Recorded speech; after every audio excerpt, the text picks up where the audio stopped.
There was a town that no longer exists, not destroyed by hurricane, not abandoned by choice, not claimed by the swamp, erased, deliberately, systematically, in 6 days, and for 70 years, no one talked about it.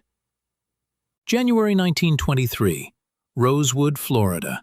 Population, somewhere between 100 and 350 souls, depending on who was counting.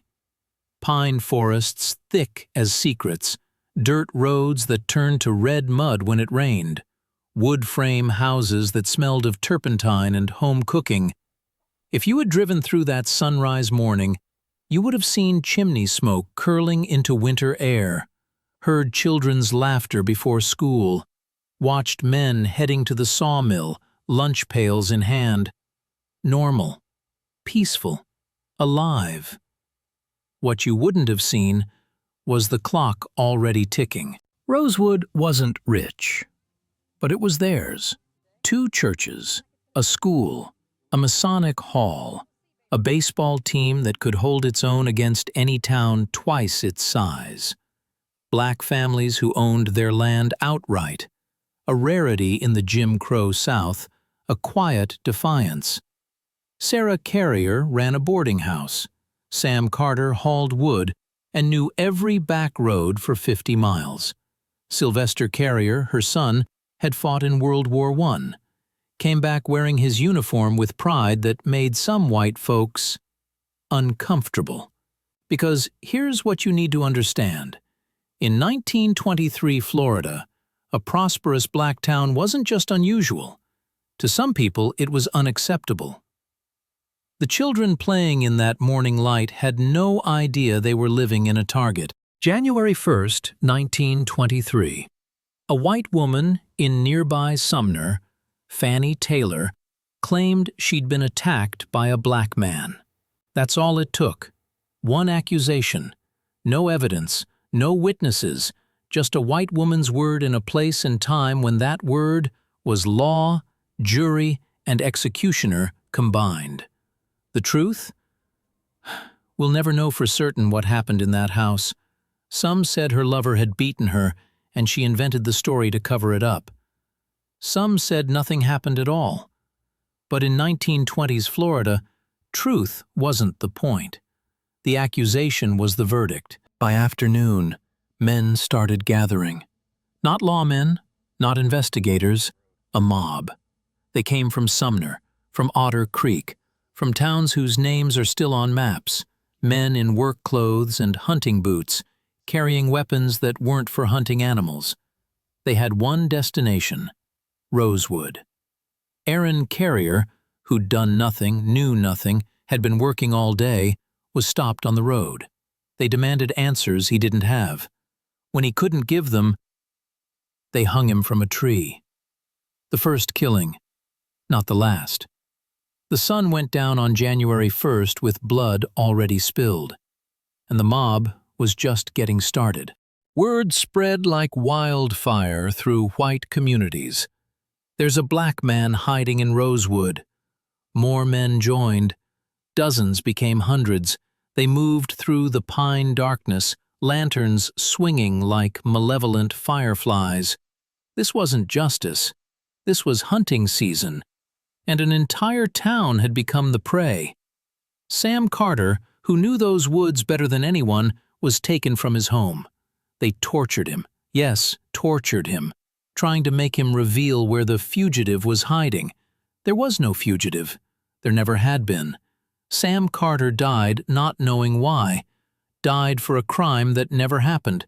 Died because his only offense was living while black, in a place where white rage needed a target. Think about that. A man who helped his neighbors, who worked honestly, who harmed no one, tortured to death based on a lie. Would you have stayed silent if you'd known? Would you have spoken up, or would fear have frozen your tongue?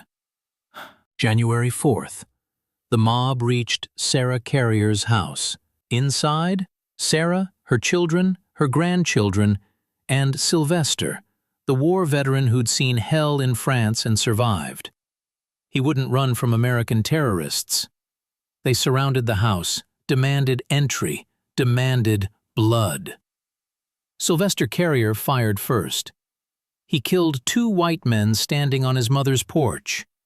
For that one moment of resistance, that one refusal to be slaughtered passively, he became a legend and a death sentence.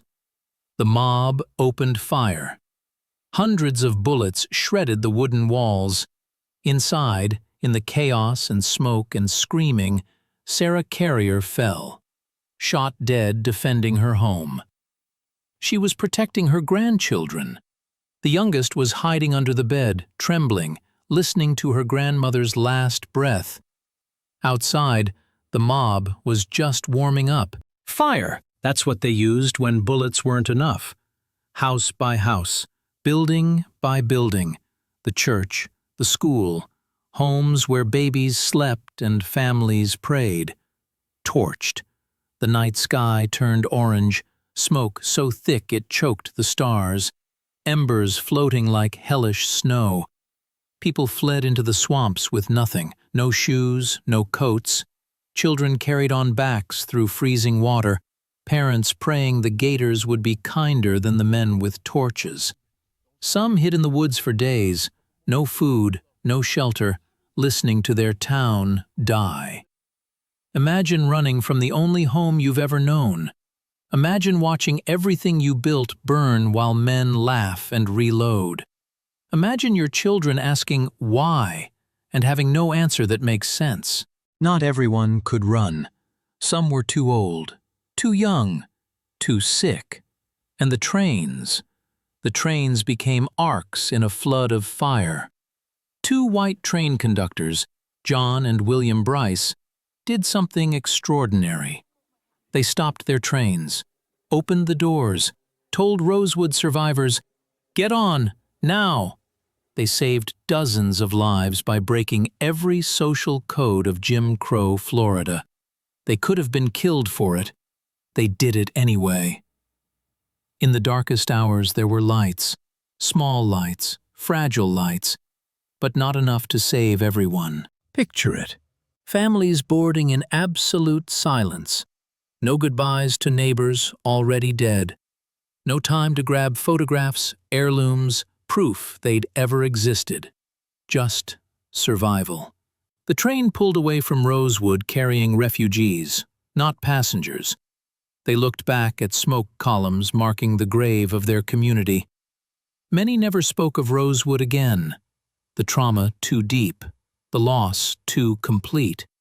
They scattered to Jacksonville, Gainesville, places where they could disappear into anonymity and try to forget. But you can't forget being erased. January 7th, 1923. Rosewood was gone. Smoke still rising from foundations. Bodies still lying where they fell. Animals wandering through destruction confused by the absence of humans. The official death toll? 8. The real number? We'll never know. Some bodies were buried in the swamps, some burned beyond recognition, some carried away by families who could only whisper their grief. 6, 8, 40, 150. History argues about the number because no one bothered to count black bodies carefully. After all, you don't take careful inventory of what you're trying to erase. And then, the final insult. Rosewood didn't just die. It was removed. From maps, from county records, from newspapers that had reported the violence, then mysteriously lost those editions. A town of hundreds vanished from official existence like it had never been. New property deeds issued to white families for land legally owned by black families who'd fled for their lives. Theft. State-sanctioned theft. The survivors couldn't come back. If they had, they'd have been killed. So they lost everything twice. Once to fire, once to law. Tell me, how do you heal from being erased? How do you mourn what the world pretends never existed? For 70 years, Rosewood was a ghost story. Old-timers in Cedar Key might whisper about it after too many drinks. Survivors told their children in hushed voices, making them promise never to repeat it. Historians didn't study it, students didn't learn it. America moved on. Meanwhile, the forest reclaimed what was left. Pine trees grew through burned foundations.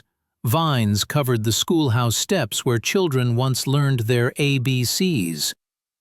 Nature doesn't judge, nature just covers. And that's almost worse than destruction, the way time tries to make tragedy invisible. 70 years later, a reporter named Gary Moore started asking questions, interviewing survivors in their 80s and 90s, piecing together what had been deliberately shattered. Their testimonies, painful, precise, undeniable, forced Florida to confront what it had buried.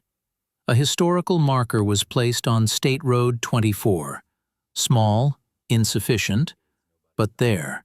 Acknowledgement, finally, that Rosewood existed, that it mattered, that what happened there was wrong. But a marker doesn't bring back the dead, doesn't rebuild the churches, doesn't give back the childhood stolen by terror. It's the bare minimum. And it only happened because survivors refused to let their truth die with them. 1994. The Florida legislature did something unprecedented. They compensated the survivors. Not much. $150,000 split among them. Scholarships for descendants. An official apology. It was the first time an American state formally compensated victims of racial violence. Historic? Yes. Adequate? Not even close. Money can't buy back 70 years of silence. Can't resurrect the murdered. Can't erase nightmares that haunted survivors into old age. But it was admission. Official, governmental admission. This happened. It was wrong. You deserved better. Some survivors wept when they received checks. Not from joy. From the pain of having their suffering finally seen after 7 decades of invisibility. Here's the thing that should keep you awake at night. No one was ever arrested. No one was charged. No one stood trial. The men who killed Sam Carter, who shot Sarah Carrier, who burned a town, who terrorized children, they lived full lives, died natural deaths, were buried with honors in some cases, not one legal consequence. The courthouse that should have delivered justice delivered silence instead, and that silence said everything about who mattered and who didn't in 1923 Florida. Some of those men's descendants still live in the area. Family names passed down, land passed down, legacies built on stolen ground. Meanwhile, Rosewood descendants inherited trauma, exile, and empty spaces where family trees were cut down. Today, if you drive through where Rosewood once stood, you'll see trees, a historical marker. Silence. The road doesn't remember what it witnessed, but we have to, not to cultivate anger, not to divide, but to remember, because forgetting is how it happens again. There were other Rosewood, Tulsa, Elaine, Wilmington, Ocoee, towns destroyed, massacres hidden, stories buried. How many more are still waiting to be uncovered? The people of Rosewood were ordinary. Teachers, farmers, parents, dreamers. They wanted what you want, safety, dignity, a future for their children. They were given fire instead. But their stories survived. Their names, Sarah Carrier, Sylvester Carrier, Sam Carter, Lexi Gordon, James Carrier, survived. They're no longer ghosts. They're history. Our history. And every time we say their names, every time we refuse to forget, we do what the mob could not. We keep Rosewood alive. A town was erased, but its truth endures. Remember Rosewood.